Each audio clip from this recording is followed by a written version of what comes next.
Minelab Manticore at the beach. Let's go! Alright, we're going Manticore on the beach. And I actually brought my tethered headphones today. I was able to pair it once. I am not remembering this process. Just be warned right off the bat. It's a little complicated. It's really not. The problem was I tried doing it in the presence of other detectorists, and that complicated it. Those other detectorists, they used equinoxes. It was problem with the Bluetooth. But anyway, we're gonna do the stuff that I'm a little bit better at, which is hopefully getting treasure. So let's go. All right, we're arriving at maybe about 2 hours before low tide, and the beach is way down. Way down. This is going to be one of those super incredible tides. Something changed, but the beach was not way down. So I'll be able to get out there. Let's see what we got. All right, we're still familiarizing ourselves. I got the volume. Okay, let's turn that down a little bit since I got headphones today. And let's see. Search mode, beach general. I want to do beach low conductors. Let's try that. Ground balance, we're gonna auto. We have that auto tracking on. Recovery speed at 3, that's a good way to start. Let's do a noise cancel. Go. Something was really odd. This was the spot where I pulled 3 gold rings, but there was no piers, there was no jetties to be seen. Something was very different. First signal is a 38. Doesn't seem to be around, you know, on the screen down here. Now, I normally wouldn't show this, but it turned out to be a big piece of iron. A lot of people are saying that the Manticore loves iron. We're going to test that.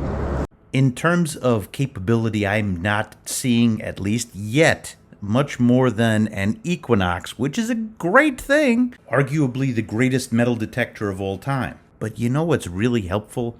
The target trace, which is at the bottom of the screen. I'm gonna have to figure out a better way to give you a good look at target trace.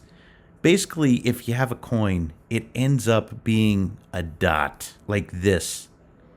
And you could see irregularities in shape. It's not like you can see the outline of the shape of what you have, but you get clues. Like if it is irregular in shape, you see a bottle cap here, you know, it's different. It's not a circle. And a thick rusted iron bolt, that's what this looks like. These are helpful, especially if it's closer to the surface. I'll say this, I'm Mr. Iron. I pull iron like you wouldn't believe with other detectors.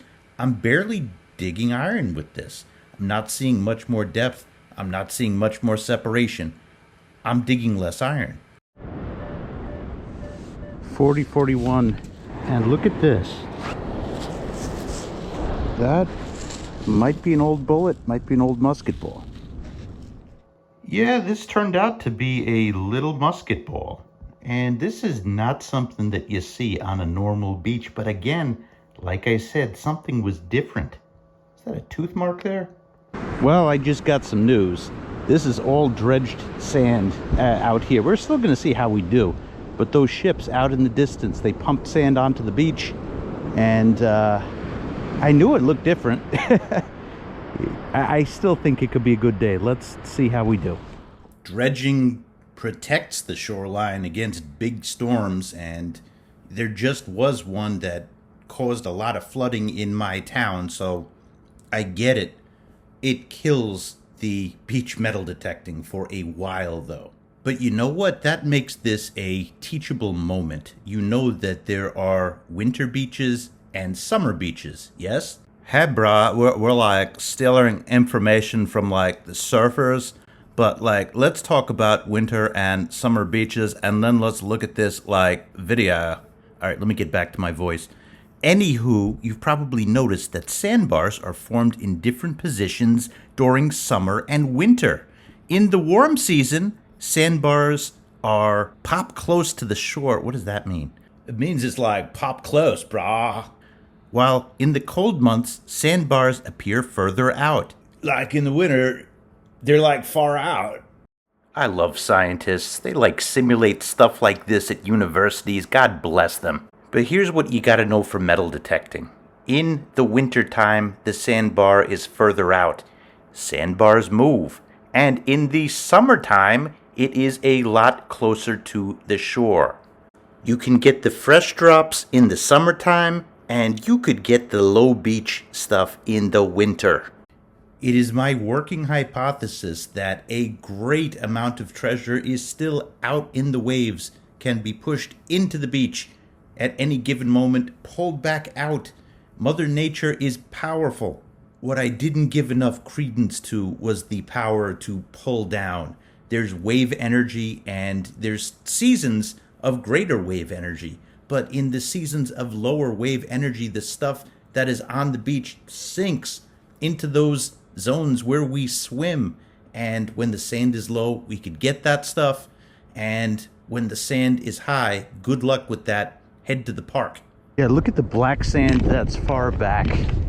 And take a look at this.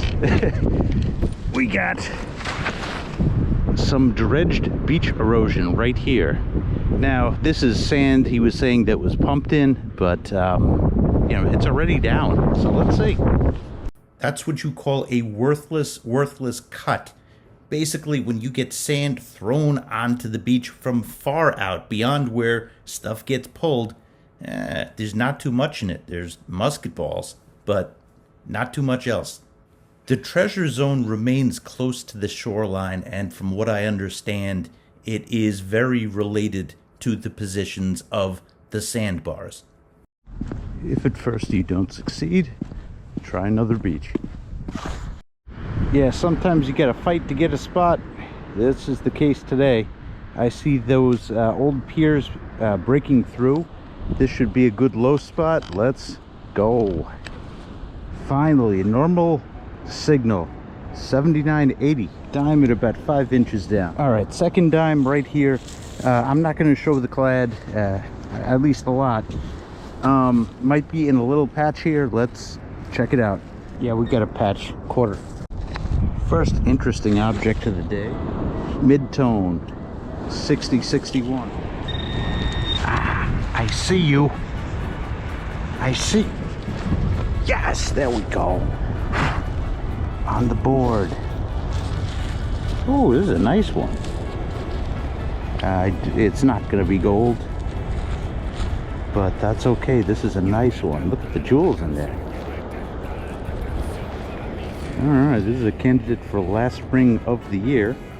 Maya got me a Christmas present, so this might be the last time that you see this box.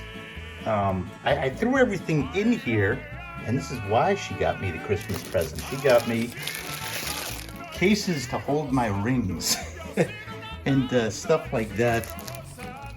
This is sparkly. Look at that. It's a finder binder. I gotta find the ring. I'll show you in a second. By the way, if you like rings, this is the video for you. We have quite a bit coming.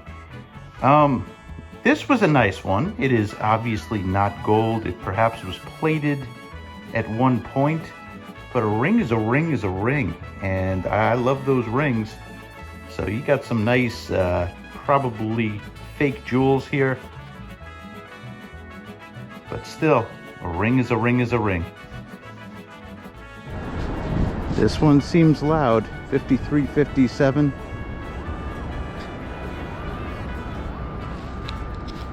I just pinpointed. It's localized. This just rang up as a 20. Might be an old button. Or a top of a tube.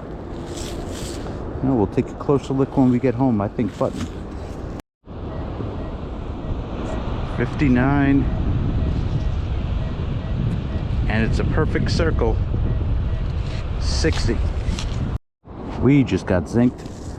You will see that there are oddities to the target ID of this machine, but one thing that I'm really liking, if you're getting 50s and 60s, it's almost always going to be a zinc penny. However, that first ring, that rang up in the 50s too.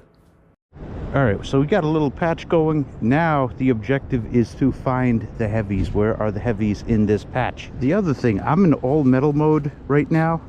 What I'm going to do is I'm going to turn up my recovery speed, because down here there is a bed of iron, ton of iron. So recovery speed is going all the way up, even though we're at the beach.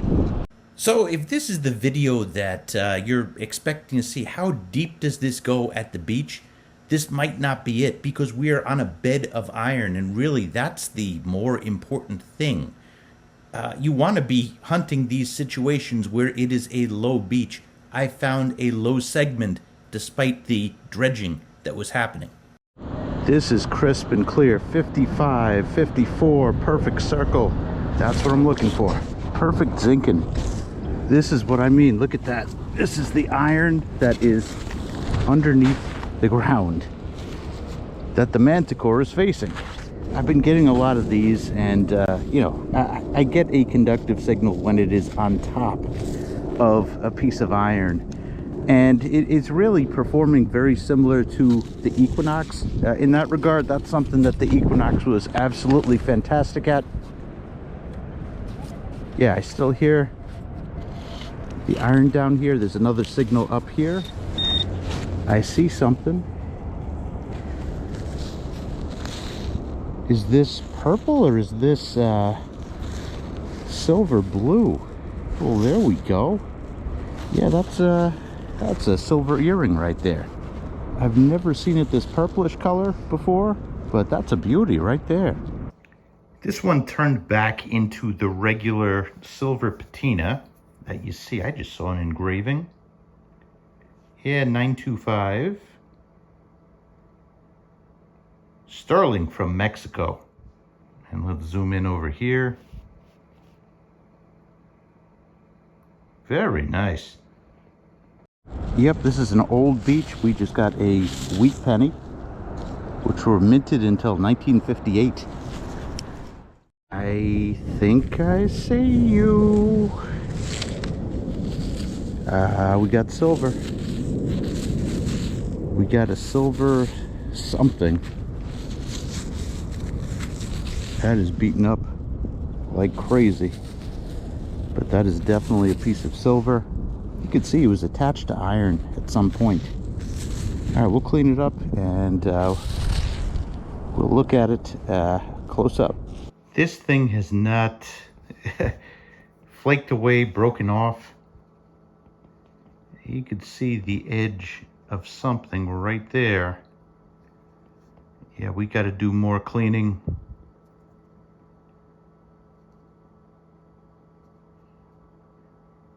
I don't know.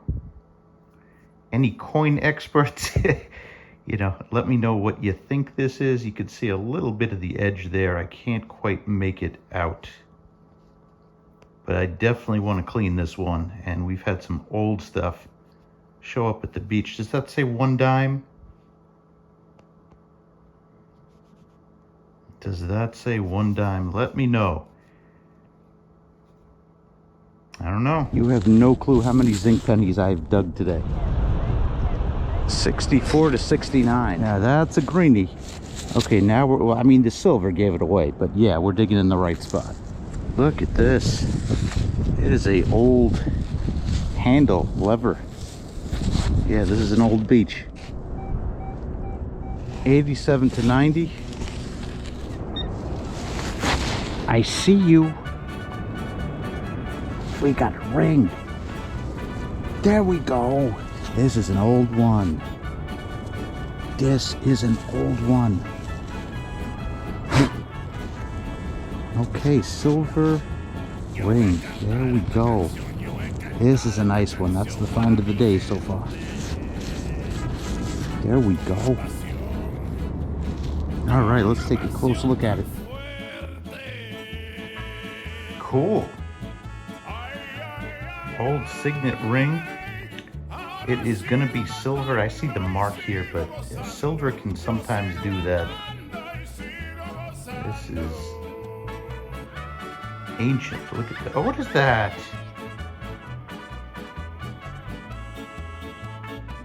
I see sterling.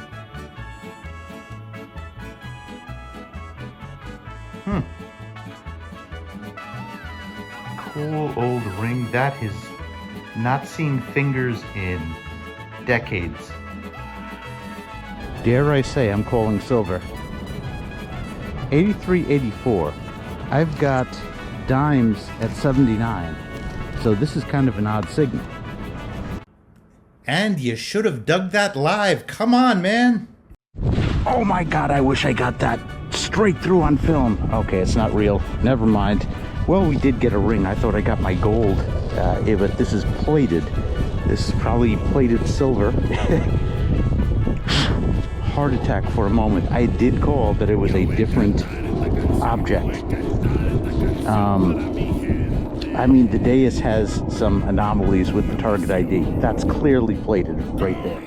I just saw this pop out of the hole and not this. And you see that gold color, your heart stops. I don't care how many times it has happened to you in your life, your heart stops every single time. Now this one, like I showed you before, that's silver, gold plating over silver, which is fairly common. But a ring is a ring is a ring.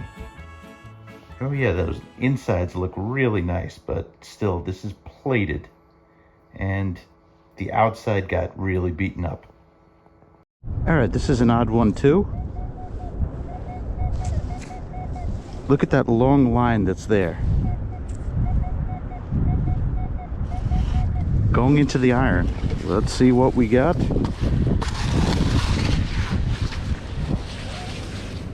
And we got it.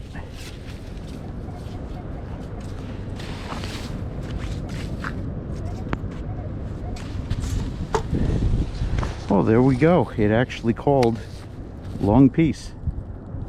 How about that? Well, this has turned into a nice little patch. Let's keep going. Okay, this is fascinating. This is a nickel. Watch this. 27. On the dais, it is a 61. The target IDs on this thing are wildly unique. I can't wait to do the target ID Bible for this. It is in the works right now.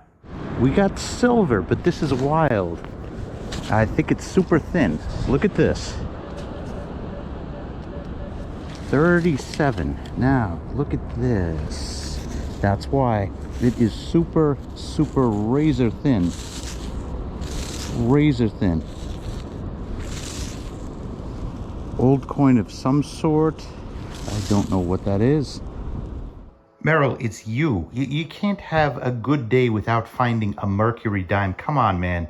These coins find you. Loud one. Not circular. Look at that.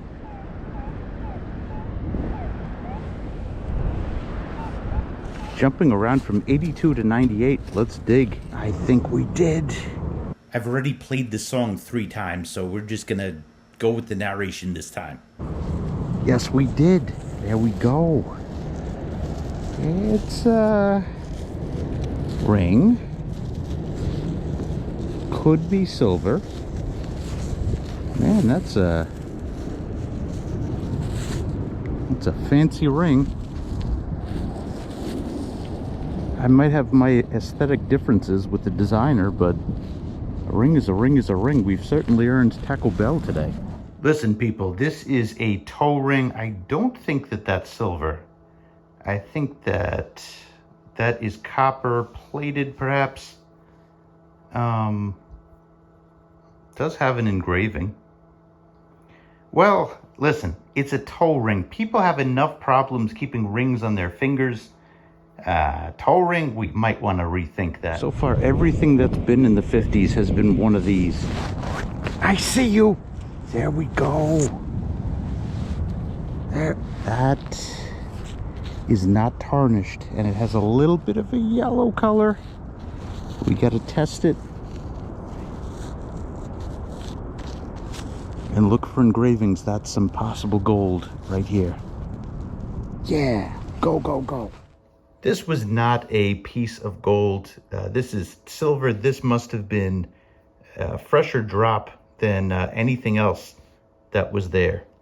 But still a really nice piece. So we went from being dredged off of one beach moving down the shoreline and hitting Bonanza. This is turning into one of the best days. We got another ring, but first, take a look at how this rings up. I'm shocked. 10 on a scale of 99. What the heck? These target ID numbers are wild. I don't think that this is gold. No, this is not going to be gold. It's too light. Wait, is that an engraving? Sometimes I don't know my own strength. No, but look at the staining on the inside. This is stainless, ironically. Okay. I've been kind of like ignoring those numbers. Is that the fourth or fifth ring of the day? What? The rest of the day ended up being clad, but it was a great start on the beach for the Manticore, to say the least. My takeaways are that the target IDs are absolutely wild on this thing. For instance, that ring that rang up at 12, which is very similar to little scraps of metal that you also get in that range. But that made me really want to test this detector. Next, I'm aware of the conversation that's going on about it giving false signals in iron or making iron square nails sound like something that's exquisite. Doesn't really apply to me. I mean, yes, there are some sites that have those here. I just dig everything anyway. I have been inferring more with this detector, and the target trace has really helped me. As for depth, I am not seeing a huge difference than the Equinox. Separation, you can't get much better than the Equinox. How much more are you going to separate? There are some major sound improvements that I didn't know of while doing this video, but I will get into it very soon in a video that I'm currently working on right now. That's what I got for now. Stay tuned. I'll be back with a lot more, obviously, as it reveals itself with this detector. Well, we're going to end 2022 on that. It's been a great year. Thanks for watching, everybody. Happy hunting.